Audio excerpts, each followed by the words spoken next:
My stepson reached for me the night my son left, but he returned too soon, a true story of infidelity. I should have pushed him away. But I didn't. His touch wasn't wrong, until my son opened the door. The look in his eyes? I'll never forget it. This wasn't a love story. It was the beginning of the end. I never imagined my story would begin like this, with a glance that lingered too long. A silence that held its breath. And a hand that reached for mine when it shouldn't have. People think betrayal always comes loud, yelling. Slammed doors, broken glass, but mine came quietly, in a moment so gentle. It almost didn't feel wrong. Until my son walked back through that door. I wasn't looking for affection. I didn't crave anything, at least. That's what I told myself. After the divorce, I poured everything into my boys, Evan, my 17-year-old who still sleeps with the door cracked open, and Landon, my ex-husband's son from his first marriage, who'd come to stay with us while he figured his life out. I never thought of him as anything other than family, until the night it all changed. That night, Evan had gone to a friend's house. The rain was coming down in sheets, and the power flickered twice before going out completely. It was just Landon and me in that dim, flickering cabin. I made tea to calm the storm inside me, but the warmth in his eyes felt more dangerous than the storm outside. He didn't touch me, not then, but the way he looked at me, that slow, quiet stare, it reached into something I thought I'd buried years ago. And when his hand brushed mine on the way to hand me a blanket, I didn't flinch, I didn't move, I didn't breathe. I know what you're thinking. I used to judge people like me, too. But judgment doesn't hold you when you're lonely. It doesn't whisper your name when everyone else forgets you exist. And that night, I needed to feel real again. It wasn't supposed to be like this. After the divorce, I'd promised myself I'd never need anyone again. I would raise Evan, I would focus on work. I would keep things simple. No men, no chaos, just quiet. Then Landon moved in. Mark had called me one night, his usual cold tone softened by guilt. He's lost, he said. Can you let him stay a while? Just until he finds his footing. I said yes, not because I owed Mark anything, but because I remembered Landon as a sweet, awkward teenager with headphones glued to his ears. He wasn't a problem, just a boy. Except, he wasn't a boy anymore. He was taller, broader, softer in how he spoke, but sharper in how he looked at me. Still polite, still respectful, but observant, aware. He never crossed a line, never said anything out of place, but I could feel it. The way he waited until Evan left the room before speaking longer. The way he listened, really listened, when I spoke. In me, I noticed him too. Noticed the way he carried groceries without being asked. The way he said good night. And paused, like he was waiting for something more. I tried not to think about it. But it was already too late. Mark and I were married for almost 10 years. In the beginning, he made me laugh. He used to leave little notes in my coat pockets. But over time, the notes stopped. Then the jokes. Then the conversations. By the end, we were just two people sharing a mortgage. We barely looked at each other. I cooked. He worked late. We slept with our backs turned. When we finally split, no one cried, not even Evan. I think that's what hurt the most, not the divorce itself. But how easy it was to walk away from something we once called love.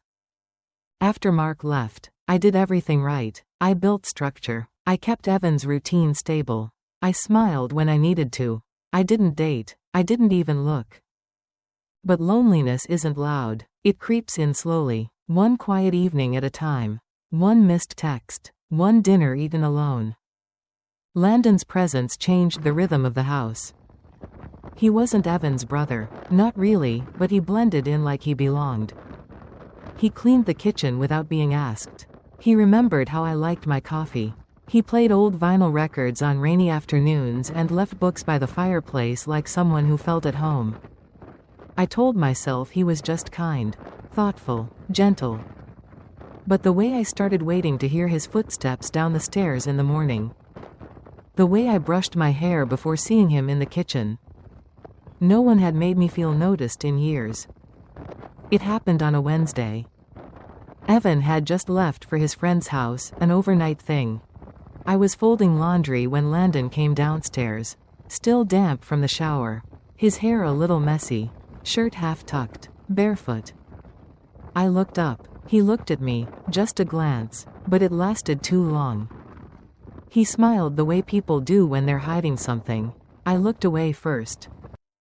"Cabin's quiet," he said, walking into the kitchen. I nodded, pretending the warmth in my chest was just from the tea kettle. I kept folding. He leaned against the counter, watching me. "Do you ever miss it?" he asked.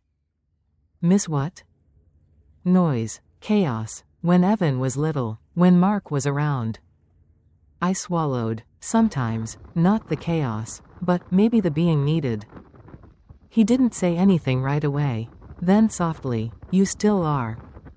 I froze. That was the first time something unspoken passed between us, like a thread pulled too tight. He walked over and handed me a mug of tea without speaking. Our fingers touched. My pulse jumped. I thought I imagined the way his thumb brushed mine. But I didn't pull away. Instead, I thanked him and sat down. He joined me at the table.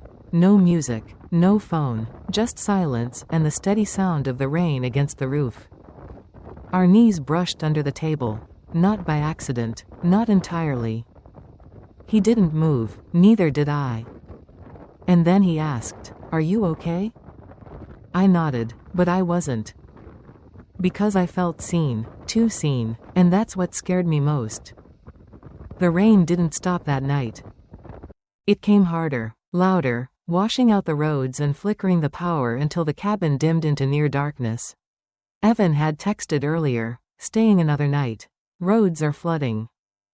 I should have been relieved. Instead, my hands trembled as I stirred the soup on the stove. I wasn't cold. Landon sat across from me on the couch, a book resting untouched in his lap. But he wasn't reading. He was watching me, not in a hungry way, not inappropriate, just present. I couldn't remember the last time someone looked at me like that. Dinner was quiet, the kind of quiet that hums beneath your skin. His voice felt softer in candlelight, his laughter lower. When he offered to do the dishes, I didn't protest. I just sat and listened to the storm outside and the water running behind me. Then I heard his footsteps approach. He placed a blanket around my shoulders. I jumped slightly, surprised. "It's getting cold," he said. "You always get cold first." I turned to face him. Our eyes met. He didn't move closer. He didn't touch me again. But the space between us was gone. "I can sleep on the couch," he said after a while, voice steady, "unless you'd rather I take the guest room." I shook my head slowly. "Whichever is more comfortable for you." He didn't move, neither did I.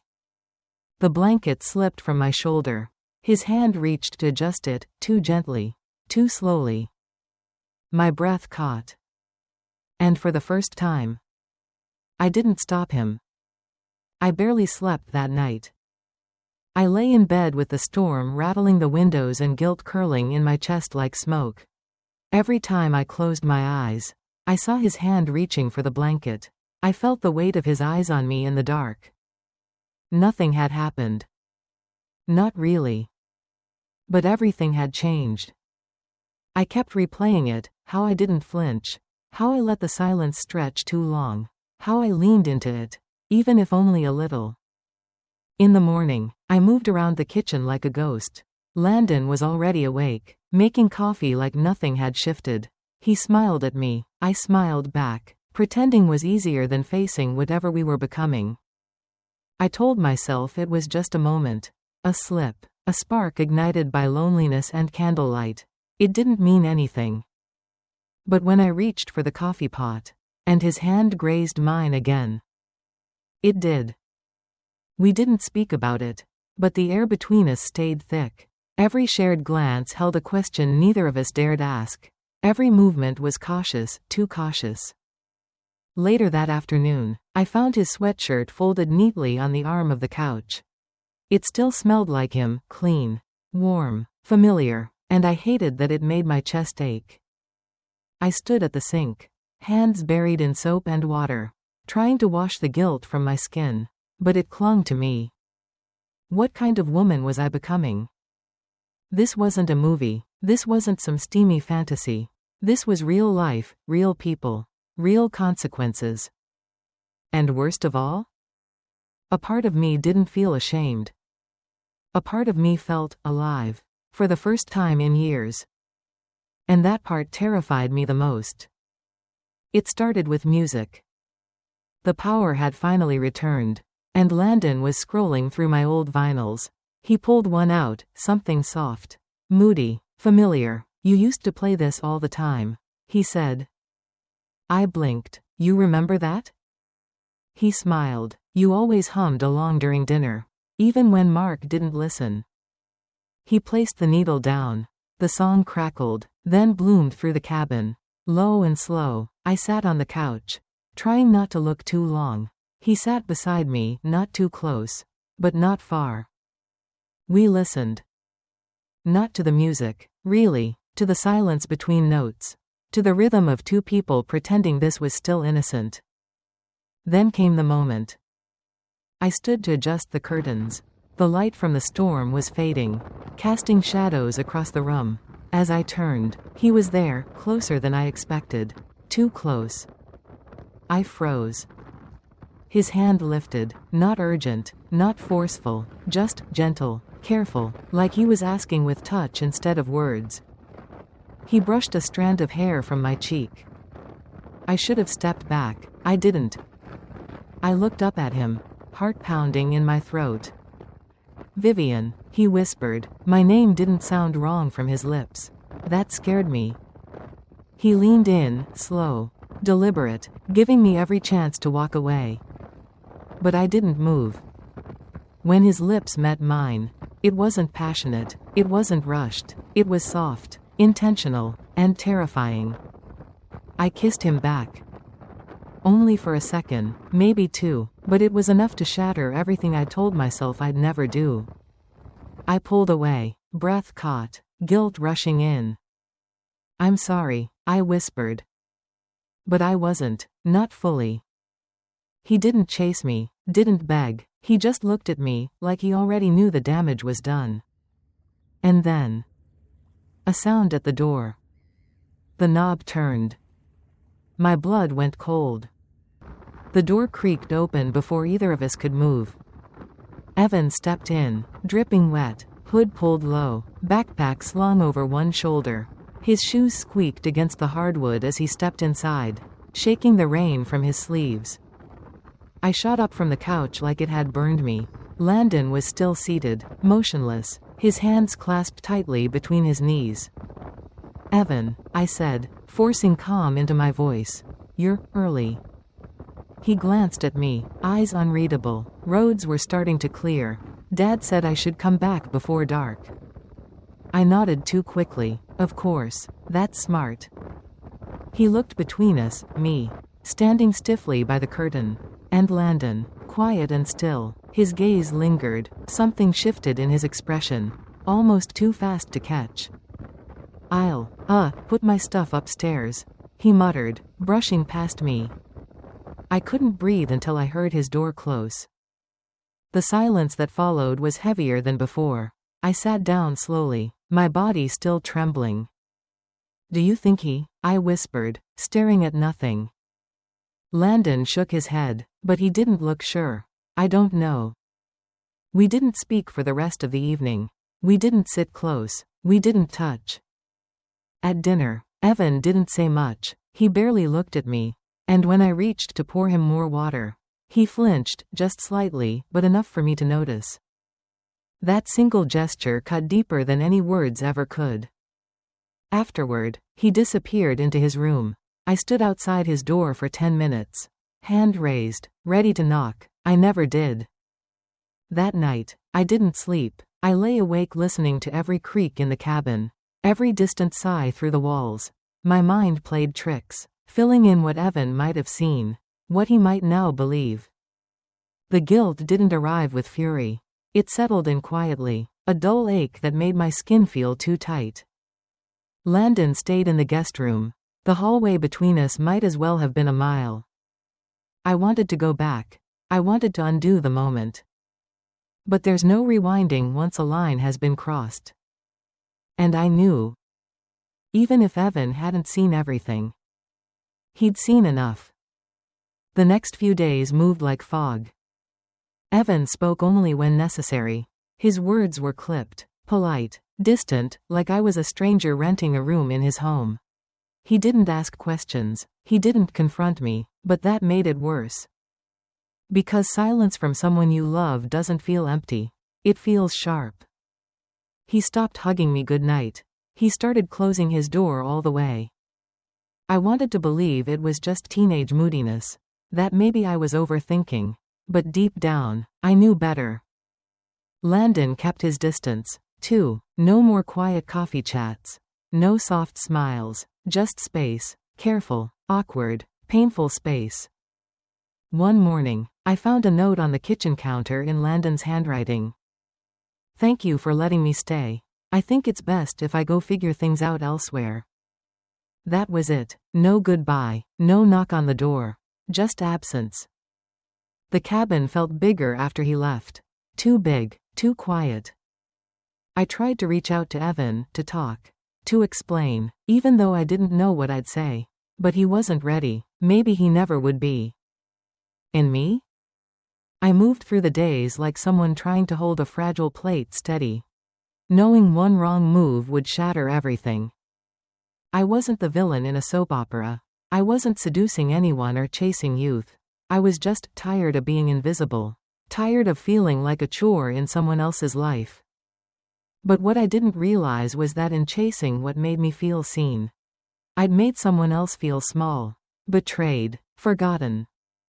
Evan didn't need to say anything. His absence said it all. And Landon? He was a memory now. A flicker of warmth in a moment of weakness that changed everything. I had crossed a line not with passion, but with silence. With hesitation. With choices I didn't stop. And now, even in a house full of photos, laughter, and memories, I had never felt more alone. Sometimes I stand in the hallway outside Evan's room, listening for the sound of him breathing, like I used to when he was little. He doesn't leave the door open anymore. We still live in the same house. We eat at the same table. But something is missing now, something I'm scared I'll never get back. Not just trust, but ease. That soft, invisible thread between mother and son, frayed and hanging loose. Landon never came back. I don't blame him. Maybe he left because he respected the silence more than I did. Or maybe he left because he felt what I felt too, and couldn't carry the weight of it. Some days, I want to reach out to him, to ask if he remembers that night the same way I do. If it meant anything, or if it was just loneliness wearing the mask of desire. But I never do. Because I'm not looking for answers anymore. I'm looking for peace. It's strange how a single moment, one brush of a hand, one unspoken truth, can shift the ground beneath your entire life. I don't need forgiveness. I'm not sure I deserve it. But if you're watching this, maybe you felt it too. That pull, that pause before the fall. Tell me. If someone made you feel seen again, after years of being invisible, would you pull away? Or would you let yourself burn?